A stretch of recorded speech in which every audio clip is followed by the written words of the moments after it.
Bonjour à tous. Si vous suivez l'actualité de loin en loin, lassé par le ressac médiatique ou bercé par les mélopées balistiques russo-ukrainiennes, vous avez sans doute raté l'adoption de la proposition de loi Santiago. Ou, si vous en avez entendu parler, c'est probablement par l'intermédiaire d'un autre texte de loi proposé par la même députée socialiste Isabelle Santiago et parlant de criminalité incestueuse. Certains articles de presse ne faisant en effet pas grand effort pour distinguer les deux propositions. Si je n'ai évidemment pas d'objection sur ce second texte, sur lequel je ne m'appesantirai pas, j'en ai bien davantage concernant celui abordant le cas des violences intrafamiliales. À mon sens, c'est en toute discrétion une sorte de bombe à retardement qui va généraliser et intensifier certaines dérives déjà constatées dans les procédures de divorce en France. Avant de vous expliquer pourquoi, revenons au début de cette histoire si vous le voulez bien.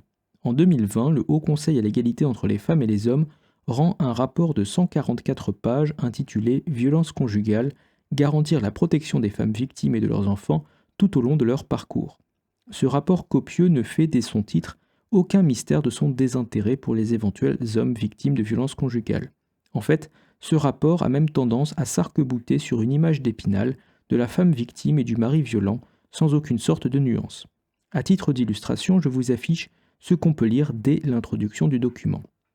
On y lit entre autres qu'un mari violent est un mauvais père, que l'exercice conjoint de l'autorité parentale permet au père violent de continuer à exercer son emprise, voire des violences psychologiques ou physiques contre la mère et l'enfant, et on y lit enfin cette proposition du HCE, cette recommandation, dans une situation de violence conjugale, la femme victime des violences doit être seule titulaire de l'exercice de l'autorité parentale. À la lecture de cette introduction, vous seriez en droit de vous demander si j'ai choisi ce passage complètement au hasard, ou peut-être même avec une certaine mauvaise foi, et si les 143 autres pages ne sont pas infiniment plus nuancées sur le profil des auteurs et des victimes de violences conjugales. Et pour satisfaire votre légitime curiosité, je vais essayer de quantifier un peu la chose. Voici un petit travail d'analyse des mots les plus employés dans ce document, filtré pour enlever la ponctuation et autres conjonctions de coordination usuelles.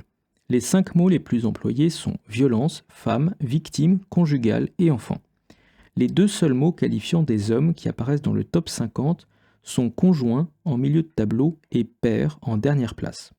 Le mot femme au singulier apparaît 6 fois plus que le mot homme au singulier, le mot femme au pluriel apparaît 16 fois plus que le mot homme au pluriel.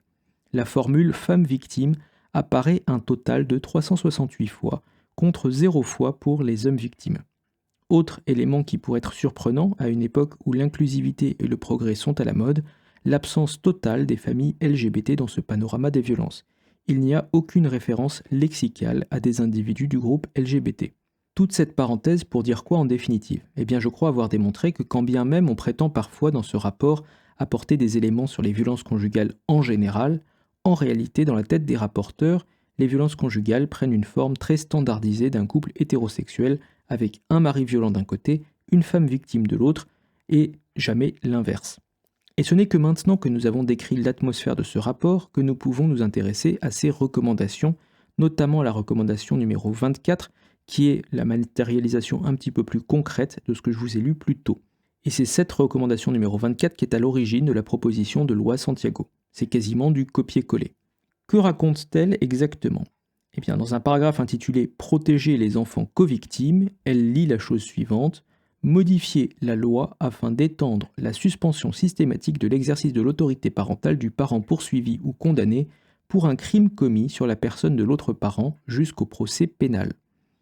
Il y a une innovation dans cette recommandation qui, bien qu'écrite en gras, en rouge et soulignée dans le document texte, pourrait vous avoir échappé à l'oral. C'est le concept assez novateur de co-victime. Faisons une expérience de pensée. Si dans une rame de métro, un personnage A agresse un personnage B devant un personnage C qui regarde la scène, on dit en français que A est l'agresseur, que B est la victime et que C est le témoin. Le terme co-victime ne s'applique jamais à C, il n'est jamais employé à l'oral, et pour être tout à fait honnête, malgré mes maigres connaissances en matière juridique, je n'ai pas connaissance de son usage dans le domaine juridique. Si vous le cherchez dans un moteur de recherche, vous ne le verrez utilisé que depuis ce rapport et uniquement dans le cas des violences conjugales. Et on comprend rapidement pourquoi il faut recourir à ce néologisme. Si l'on dit de l'enfant qu'il est témoin des violences entre ses parents, on se dit qu'un soutien psychologique est nécessaire, évidemment, Mais on ne songe pas forcément à le séparer physiquement de l'un de ses parents, puisque malgré toute la brutalité de leurs gestes, les parents se battent entre eux et ne le frappent pas lui a priori. Mais avec le terme de covictime, les auteurs du rapport du HCE réussissent à brouiller les pistes et à affirmer qu'un enfant est victime par association des violences conjugales dont pourrait être victime sa mère. Qu'importe si ces violences s'appliquent ou non à lui, qu'importe même que les violences se produisent devant lui ou en son absence. C'est un peu comme si on disait qu'à travers sa femme, c'est l'enfant qui est frappé par un mari violent. Maintenant que ce terme est posé, on peut donc en arriver au cœur de la proposition. En cas de violence physique dans un couple, on éloigne l'auteur des coups de sa victime. C'est la procédure d'usage, ça s'appelle une procédure d'éloignement. Et bien sur le même modèle, on propose d'éloigner le père violent de ses enfants, qui sont les victimes collatérales des coups que reçoit leur mère. Et plutôt que d'imposer une limite géographique, on recourt à la suppression de l'autorité parentale. Pour le dire peut-être encore plus crûment, c'est une déchéance de paternité. On considère que le père n'a plus aucun droit de regard sur la vie de ses enfants. Il ne peut plus se prononcer sur les choix éducatifs de ses enfants. Il ne peut plus prétendre non plus à les héberger, ni une semaine sur deux, ni un week-end par mois, ni rien du tout. Il n'a même plus le droit de les voir ou le droit de leur rendre visite. Et parallèlement, les enfants sont dégagés de toute obligation envers ce parent déchu. En somme, c'est comme si l'on décrétait d'un coup d'un seul que cet enfant et ce monsieur n'avaient aucun lien de parentalité entre eux. La première version du texte proposée par Isabelle Santiago proposait donc de suivre la recommandation 24 du HCE à la lettre. Si j'en crois l'intervention de la députée elle-même, le gouvernement a apporté toute son aide et son soutien pour cette proposition de loi, et on voit mal comment il aurait pu faire autrement, puisque c'est une recommandation issue d'un organe du gouvernement lui-même. Quelques très légers changements y ont été ajoutés en commission parlementaire, notamment à cause de la notion de suspension automatique de l'autorité parentale, qui, selon Le Monde, était jugée anticonstitutionnelle. Et que protéger l'enfant doit être notre boussole. On estime aujourd'hui à 165 000 le nombre d'enfants qui subissent chaque année des violences sexuelles et près de 400 000 le nombre d'enfants qui vivent dans un foyer dans lequel s'exercent des violences conjugales. Nous savons aussi que les filles et les enfants en situation de handicap sont les plus exposés aux violences sexuelles. Nous savons que dans 90% des cas, l'agresseur est un homme et que dans 50% des cas, il est un membre de la famille. Donc cette PPL, elle va à l'essentiel. Elle ne répond pas aux problématiques systémiques des violences faites aux enfants ou faites aux femmes. Cette proposition de loi se concentre donc sur 2 modifications à apporter au traitement judiciaire, autour de la question centrale de l'exercice et de l'autorité parentale et du droit de visite et d'hébergement, mais n'a pas vocation, comme je viens de vous le dire, à répondre à l'ensemble des problématiques qui sont posées et qui sont systémiques et qui nécessitent une réflexion bien plus large, un plan global en France et qui doit évidemment, avec du soin qui est remboursé pour les enfants victimes, des soins pédopsychiatriques et un engagement sur le psychotrauma qui doit être extrêmement fort. Nous regarderons cette question dans le PLFSS, mais ce n'est pas l'objet de cette PPL. Les préoccupations du législateur concernent seulement l'autorité parentale et ses mécanismes de retrait. Je ne vais pas vous lire le texte de loi en intégralité, car ce serait assez long, fastidieux et surtout répétitif, puisqu'il ressemble assez fidèlement à la proposition du HCE, que j'ai détaillée un peu plus tôt. J'attire seulement votre attention sur le fait que la suspension peut prendre effet dès la poursuite et avant même une condamnation. Donc en réalité, qu'on applique un retrait d'autorité parentale préventivement avant d'avoir une décision de justice.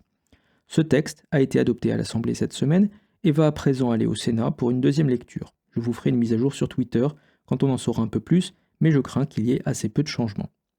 Alors pourquoi est-ce que j'ai voulu vous parler de cette loi ? Parce que selon moi, ce texte va amplifier en France des dérives qui existent déjà au moment des divorces. Les divorces brisent des vies chaque année, celles des enfants, celles des femmes et celles des hommes. Certes, il y a des divorces qui se passent à peu près bien, mais il y a aussi beaucoup de divorces qui tournent au drame et au fiasco. De cela, on m'en raconte plusieurs par mois. C'est une réalité dans notre pays. Dans ce sous-groupe des divorces qui dégénèrent en bataille juridique aux proportions épiques, tous les coups sont permis. Vous avez des femmes qui sont prêtes à déménager à 700 km de là où elles habitent pour s'assurer qu'un père ne verra jamais ses enfants. Vous avez des accusations fantasques ou grotesques pour dénigrer l'éducation de tel ou tel parent. Et vous avez même occasionnellement des accusations plus graves d'ordre criminel qui apparaissent mystérieusement au moment de discuter de la garde des enfants. Statistiquement, ce type de divorce, avec un contentieux relatif aux enfants, représente tout de même dans les 30 000 affaires par an selon l'INSEE. Si vous voulez en apprendre plus sur le sujet, je vous renvoie à tous les documents que je mets en commentaire épinglés sous la vidéo. Vous trouverez entre autres des statistiques de l'INSEE et des données du ministère de la Justice. De manière assez évidente, une fraction de ces cas litigieux va saisir l'opportunité de cette loi Santiago. Imaginez la situation, il vous suffit de porter plainte pour violence conjugale au moment du divorce. Il n'y a pas besoin d'attendre une condamnation définitive pour que l'autre parent perde instantanément son autorité parentale et donc que vous récupériez la garde des enfants. Dans l'esprit, ce genre de choses arrive déjà sous la forme d'accusation au moment des jugements. Seulement, désormais, le processus aura à la fois plus de conséquences, sera largement automatisé et sera surtout facilité. En conclusion, malgré leur importance majeure dans l'organisation sociale du pays, la structure familiale et la parentalité sont des thématiques qui attirent finalement trop peu l'attention publique. Et ce, même dans des partis de droite qui se disent hypothétiquement attachés à conserver des traditions familiales. Avec cette proposition de loi, les divorces s'enfanteront dans la douleur et seront plus traumatisants encore que par le passé pour, empruntons ce terme à nos amis du HCE, leurs co-victimes que sont les enfants.